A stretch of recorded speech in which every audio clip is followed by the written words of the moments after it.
So I'm Arthapriya, and I'm from Cambridge. I live in Cambridge, which is a very different place to Manchester. Every time I come to Manchester, I'm kind of reminded of that. How big Manchester is becoming, how populous Manchester is, how kind of gritty Manchester is. Cambridge is a very kind of genteel place. Manchester is much more in your face. There are positive sides to that and challenging sides to that. And one of the things that strikes me about coming here is the number of homeless people. Every time I come, it seems to the number of people sleeping out on the pavement, begging out on the pavement, seems to get bigger and bigger. And it was quite a cold day, wasn't it, today? It was quite a clear day, but quite a cold day. And I was quite kind of cold going out, and there were people who were sitting on the pavement for hours, sometimes sleeping on the pavement. And it seems quite kind of shocking, actually. So Manchester, you've got these, well, I imagine very expensive loft apartments. You've got a lot of money in Manchester, and you've got a lot of poverty too.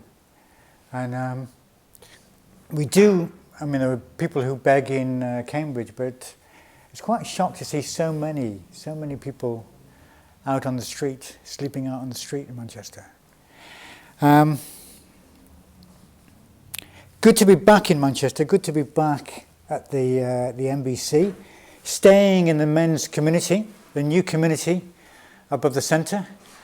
I hadn't been to the community, I hadn't stayed in the community for about 18 years, I think. I was very involved with the refurbishment of the Manchester Centre. We got the warehouse, and then we had to create this Buddhist centre. And you'll have heard me talk about this if you've been to previous talks. So being in the community again, now it is a community again, now it is a Buddhist community again. It's lovely. It really lifted my heart, actually, spending the last 2 days there. It was very much part of the vision of the creation of the Buddhist Centre. And it's 20 years, isn't it, since the centre opened, 1996. For me, it's very, very vivid. It was a hard time, it was a challenging time, leading up to the opening of the centre. Just before the opening of the centre, the IRA left their bomb in Manchester. I don't know whether any of you were living in Manchester at that time, but you'll kind of remember that. It changed the city. 20 years ago today. And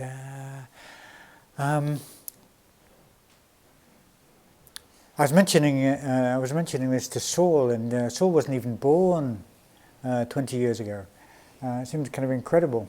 And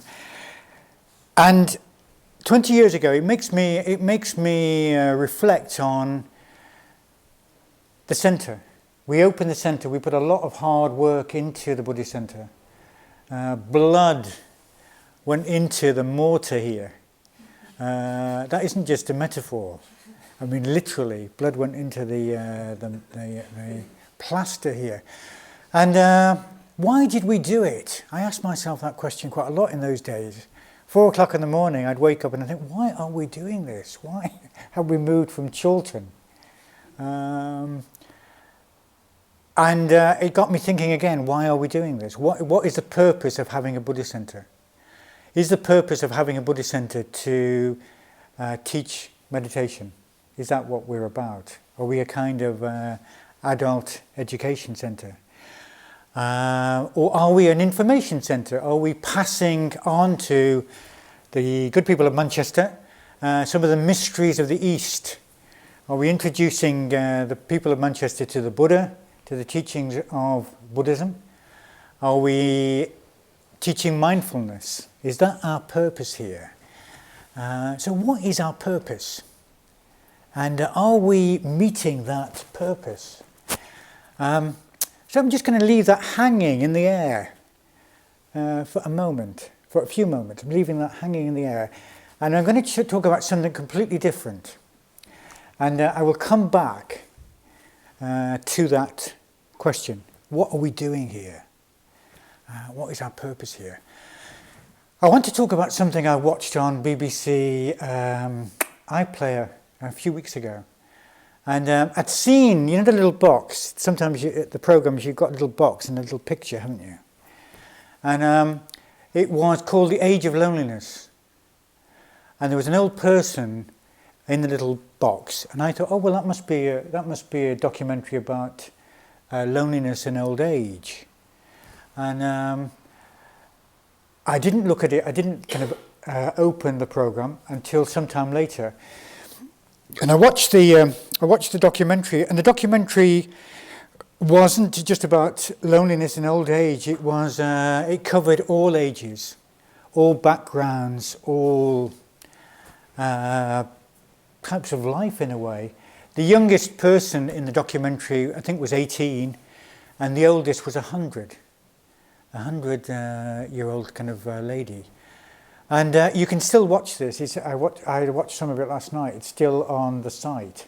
And I recommend it, actually. It's a very, very moving documentary. One of the most moving things about it is that these people are willing to speak about their loneliness, which is a bit of a taboo subject, isn't it? Willing to speak about their loneliness on camera. It's going to be kind of broadcast. They're willing to admit that they are lonely. And I've experienced loneliness in my life, really painful loneliness at some points in my life. And it is difficult to speak about. It is difficult to admit when you feel lonely. So I want to talk about some of what some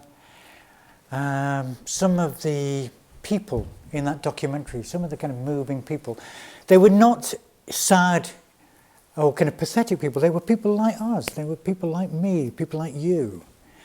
And the first person in the documentary was this 18-year-old young woman. She'd left home. She'd left her good friends. She'd left home for the adventure of university.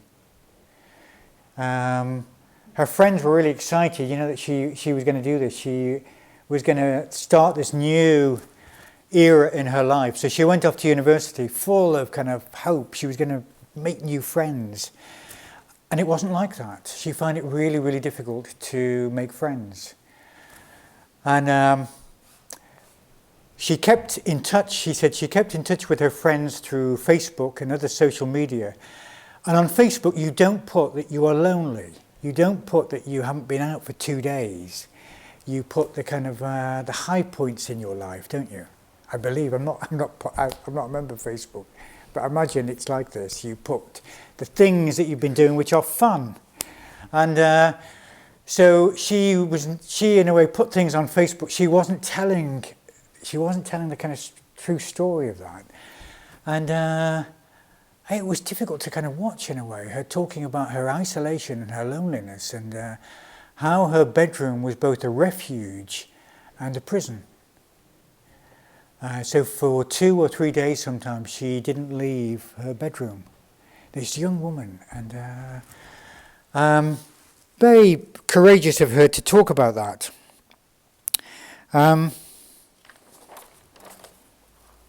Several of the people interviewed were elderly. They'd been married, they'd lost their partner, maybe their partner of many years, 50, 60 years sometimes. One old lady was talking about how her partner was everything to her. Everything. And when he was ill, when she was looking after him, she never believed that he would actually leave her. And there was a sort of bitterness, there was even an anger that he'd gone, he'd left her. Both love and kind of anger, frustration. And they'd had no friends. They'd had each other. And this happened to several of the people being interviewed. They were everything to one another. And when one of them went, there was nobody. It was a kind of searing loneliness. Every day waking up, keeping yourself busy, keeping yourself active, and for the long day ahead. It was really moving and as I say, really moving to hear them talk about that. So bereavement was a great cause of loneliness, and divorce and separation was another great cause of loneliness. And with divorce, your friends, if you had a group of friends, were your friends. As a couple, they were friends of you both. Sometimes with separation and with divorce, your friendship circle disappeared. I don't know whether your friends felt, they didn't know who to be friends with, but your friendship circle very often disappeared. They were interviewing one man who'd got 2 teenage sons, and he loved his sons, but he longed for grown-up conversation. He longed for someone to share his hopes with, his fears with, his thoughts with, his life with. There were people who were lonely because they wanted love. They wanted a partnership. They felt that if they only had a partner, if they only found someone on these dating sites, if they found someone, that would be the end of their loneliness. And there was quite a contrast between that, because you also had people on who had found someone and had lost them through divorce or through death. There was one man in his 40s who got up 4 in the afternoon. He got up, and for him, what helped him survive were computer games. They filled a kind of gaping hole of his life. And he was asked by the person interviewing, how do you feel about being interviewed? How do you feel about the camera crew being here? And he said it was wonderful. In a way, it was great having company. So although he was kind of being broadcast in a way to the nation, for the time the camera crew were there, he had company. And he said it would make so much difference if I had someone just for an hour, once or twice a week, just to talk to. That would mean that my life, I would have something to live for in the week. So today in the UK, more people than ever before in our history live alone. 7 million people live alone. We live in our big cities, don't we, our growing cities.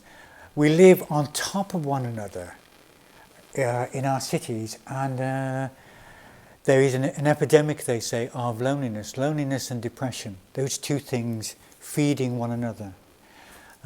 Depression leads to isolation.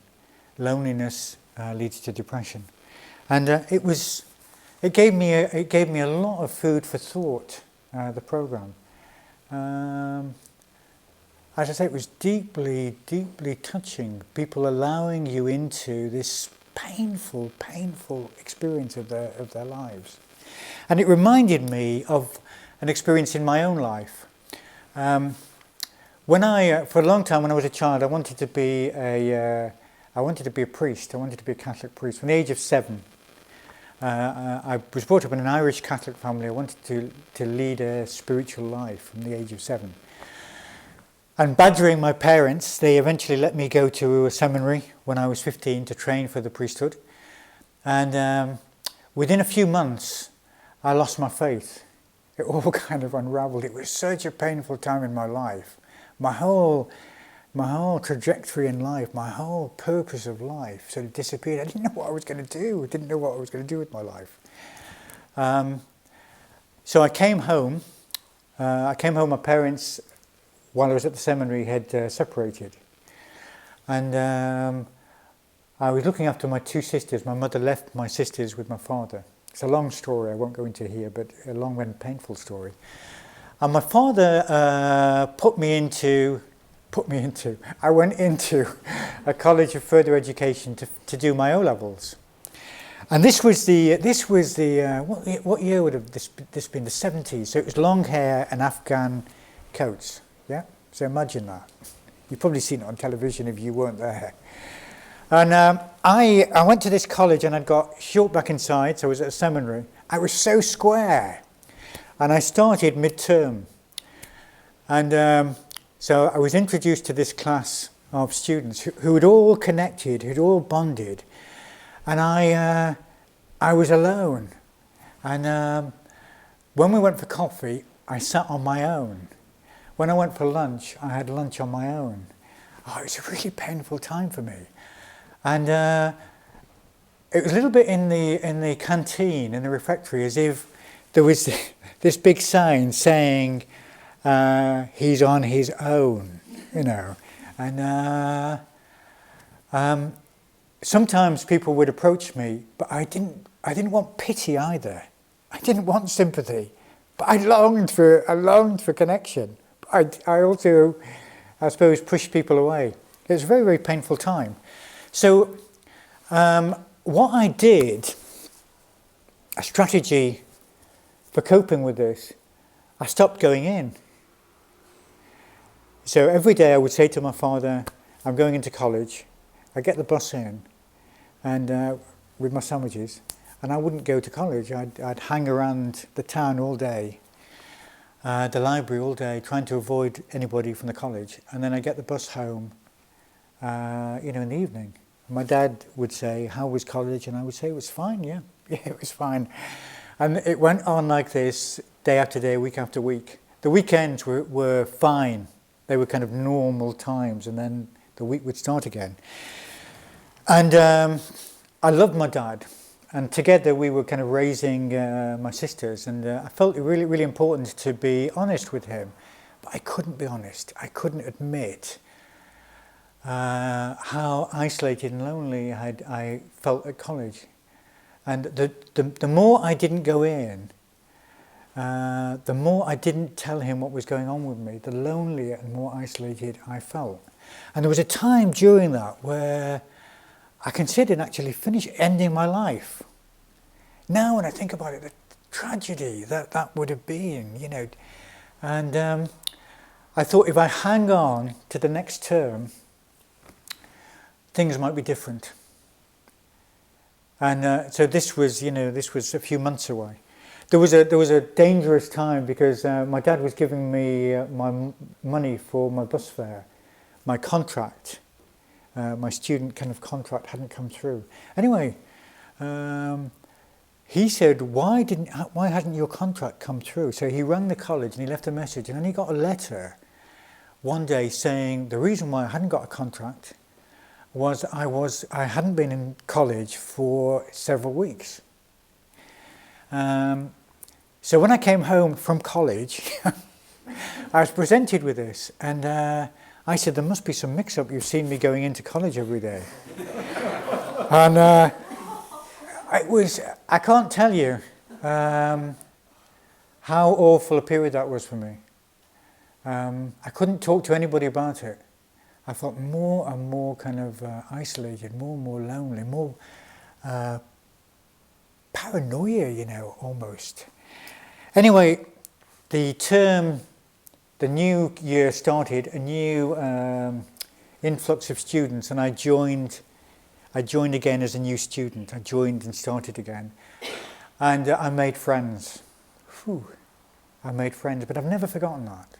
I've never forgotten that period of my life.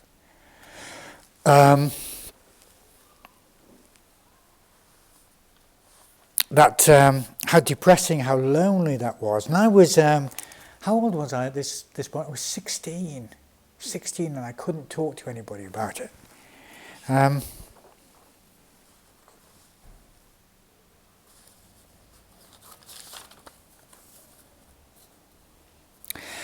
finished talking about the program, but just by mentioning one more person from the documentary. So this is a young woman who's from New Zealand, very, very confident, a real kind of go-getter, who knows in a way what she wants. She'd come over from New Zealand with her husband to London, and very successful. And they decided to separate. He'd gone back to New Zealand. She wanted to stay, and she was putting more and more time into work. And the reason why she was doing that is she didn't want to go home. She didn't want to go home because at home there was nobody. And this very, very confident, attractive, very likeable woman. The mask slipped for a moment, and it was there how lonely she was, how isolated and lonely. And she had got kind of initiative, and she was involving herself in a charity that looked after elderly old people. And they met once a Sunday, twice a Sunday, every month. She would go along, and she said to the camera, she said to the interviewer, in a way, she didn't know who was getting most out of this, whether she was getting most out of it or whether the older people were getting out of it. And it was very touching. And after the program, what I do in the mornings is very often I go for a walk by the River Cam, and I pass people on their own, young people, old people, men, women, and I've begun to look at them in a different way. I've begun to wonder what their history is. Are they just out for a walk like me, or are they bereaved? Are they divorced? Are they lonely? It got me really thinking.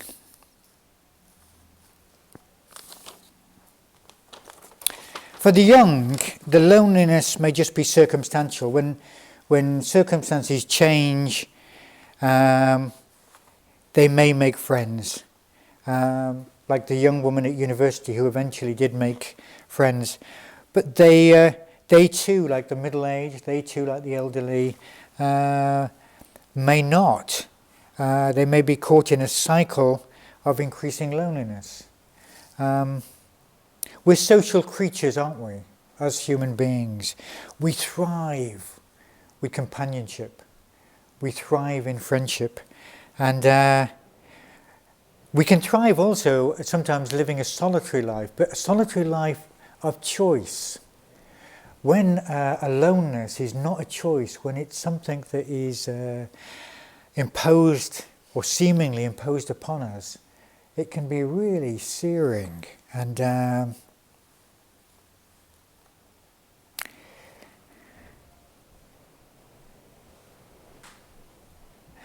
I remember having found Buddhism. I first encountered Buddhism in 1984. I wanted meaning in my life. I wanted a spiritual meaning in my life. I wasn't quite sure what I meant by that, but I wanted something that was bigger than me in my life. What I didn't expect, I think, was friendship. I didn't expect that friendship was one of the highest values of Buddhism, that I would meet some of who would become some of my closest and deepest friends. And this takes me back, in a way, to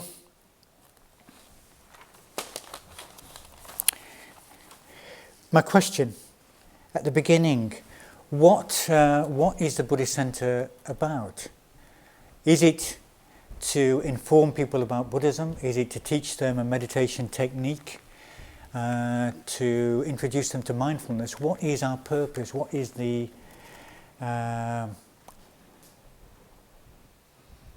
what is it we're trying to do at the Buddhist Center? And I think what we're trying to do is we're trying to create spiritual community. That's why we teach Buddhism. That's why we teach meditation. We're trying to create a truly human context. We're trying to develop spiritual community.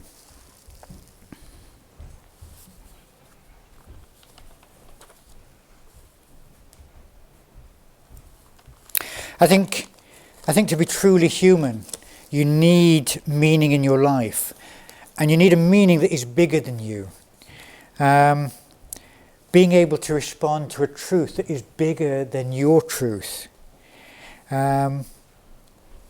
This can get abstract when really it's quite concrete to find ourselves we need to find others.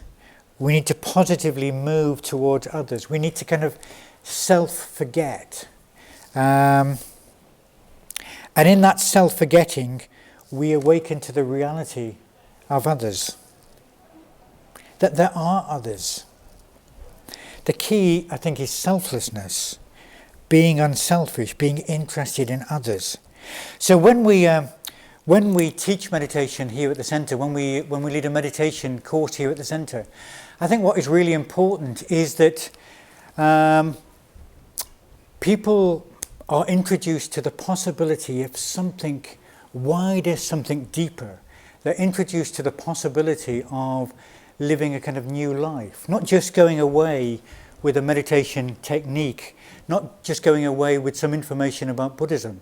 And I think that is possible to do.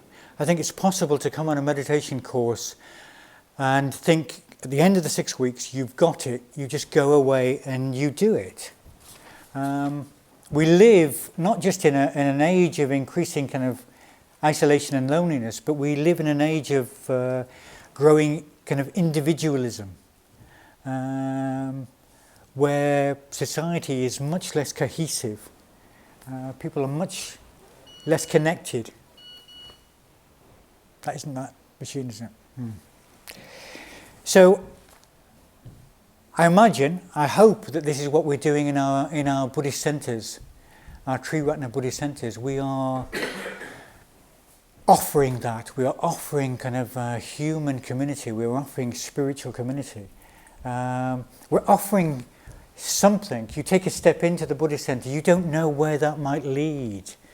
The people that you are there at the beginner's course with, the drop-in course, the regulars course, these may be the important people that in a way make the difference in your life, are there for you and you're there for them in difficult times. During Christmas I was away staying with friends, and there was a lot of stuff on the news about flooding, even flooding in Manchester. I imagine kind of the River Irwell rising up. It wasn't quite as dramatic as that, was it? But in certain places in the north of England, I think they'd been flooded for the 3rd time. And on the news, this woman was saying they're tired, they're exhausted. But one of the positive things about that, one of the positive things about a crisis situation, is that people sometimes who've not talked to one another, people who are neighbours but not interacted, a crisis situation pushes you beyond your difference, your isolation. You help one another. You come together to help one another. A crisis situation, something like that, a natural disaster, offers that possibility. I remember there was some of that going on when the bomb went off here in Manchester. But then the crisis is over, and it's quite easy to return to normal. We don't need to wait, surely, for a crisis situation to kind of reach out. So in a way, if there is something from tonight that I'd like you to kind of remember, is that you playing a part in creating this spiritual community, in creating this connection with other people. Some of the people coming here are looking for meaning. Sometimes they're looking just to be less stressed. They're coming for all sorts of reasons. Some people are coming because they're looking for something that is absent from their life, difficult to articulate. And you may play a part in helping them to articulate that, to express that. So what I want to kind of encourage us to do is to, if you're not doing this already, is to help out. Not just when you're asked, but actually seek out beginners courses, drop-in classes, see whether you can support them. Supporting them with some of your friends. People coming along to our courses, they see the friendship between the Buddhists, as I did. I remember going on my first retreat and seeing the friendship between the order members. I didn't know what it was, but I wanted some of that. I wanted that kind of connection in my life. Seeing if you can support with your friends. See if you can kind of reach out to people with your friends. Seeing what you can do. That person coming into the centre, although you might feel resistance to going over and talking to them, go over and talk to them. One of the things I would like to do is I would like to help people. I would like to alleviate the problem of loneliness, the very, very human, the ordinary problem of loneliness. I imagine we've all been lonely, haven't we? Has anybody, maybe I should ask you that question, has anybody here never experienced loneliness? If you put your hand up, never experienced loneliness in your life? Oops. Kind of remembering that. Let me move towards the end of what I want to say.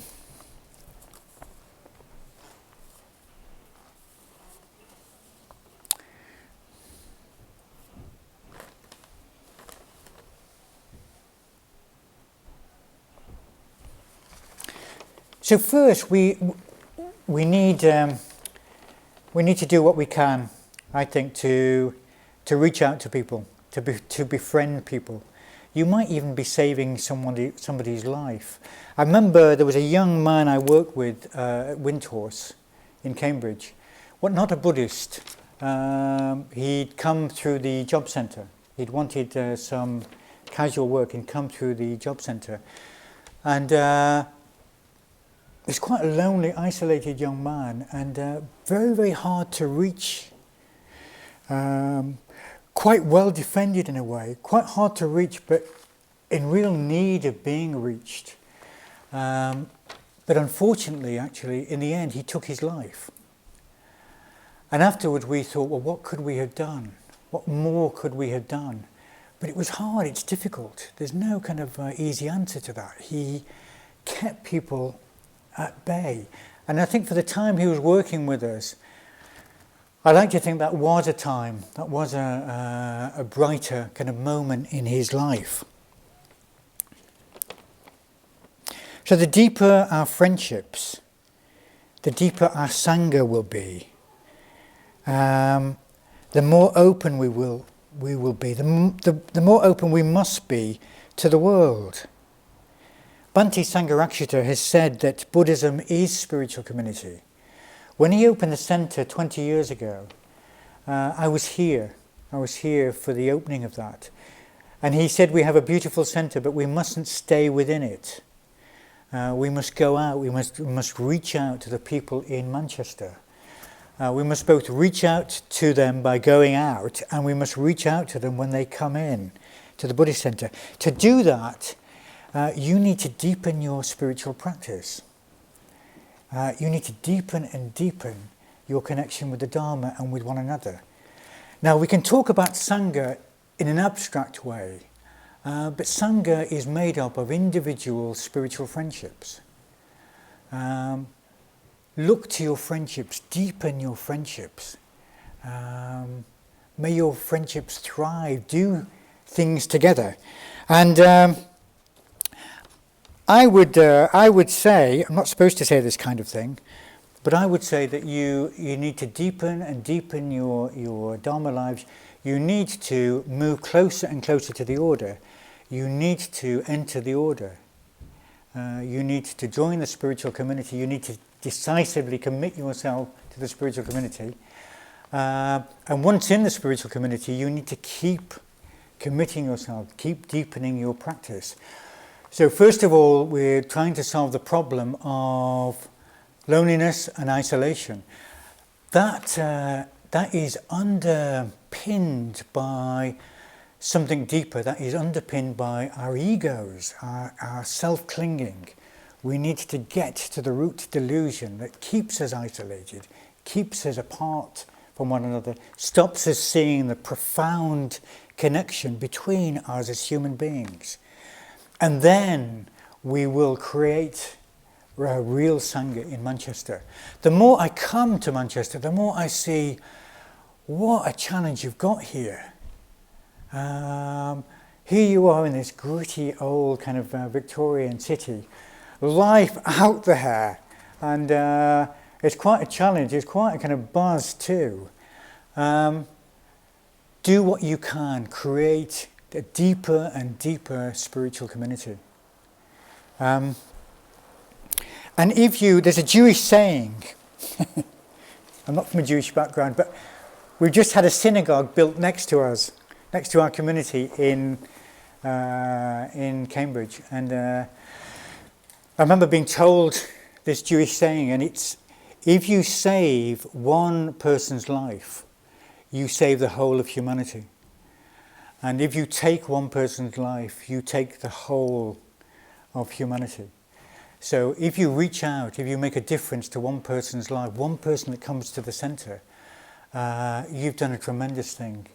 If we do more of that, and we can do that, more of that as a Sangha, as a spiritual community, we can do so much more together than we can do alone. So those are some of my thoughts. I wish you well. I'm part of this altruistic kind of project too. I don't know whether the next time I come to Manchester I will see a difference. I think it's going to be a kind of a growing problem, no simple solutions. But don't forget the world outside the Buddhist centre.